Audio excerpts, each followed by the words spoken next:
Hello guys, आज हमारे पास एक फ़ोन आता है एमआई नोट 10 प्रो जिसके पावर बटन और वॉल्यूम बटन में दिक्कतें थी। तो इससे पहले हमने कस्टमर रिपेयर कर दिया था तो वो कामयाब नहीं हुआ। फाइनली कस्टमर बोला भैया इसको चेंज ही कर दो, ये रिपेयर वर्क नहीं कर रहा, कुछ टाइम बाद फिर दिक्कत करता है। तो फाइनली मैंने उसको तो चेंज तो कर दिया, जैसे कि आप देख रहे हो प्रॉपर तरीके से बटन अच्छे से वर्क भी कर रहा, ऑन हो गया फ़ोन हमारा। और कई बार ऐसा होता है कि अगर ऑन ऑफ पावर बटन्स ख़राब होते हैं तो उसको अगर हम रिपेयर करते तो वो कामयाब वो चल जाता है, लेकिन कई बार ऐसा होता है कि मैं रिपेयर भी नहीं चलता, फाइनली में नया डालना ही होता है।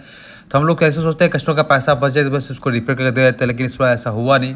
तो कस्टमर कई बार ऐसा कस्टमर का पैसा बचता है, कई बार कस्टमर का पैसा लग जाता है।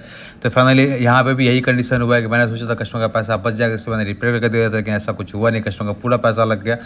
फाइनली हमें parts on off button change करना ही पड़ा। जो ऑन ऑफ बटन और पावर अप बटन तीनों एक साथ कॉम्बाइंड होता है। तो फाइनली हमने ऐसे क्या चेंज कर दिया और प्रॉपरली फ़ोन ऑन हो रहा। अब फाइनली इसका मदरबोर्ड जो ऊपर का सेफ्टी गार्ड होता है वो लगा प्रॉपर लगा करके इसका स्क्रू ड्राइवर इसको प्रॉपर नेट टाइट कर रहा हूँ।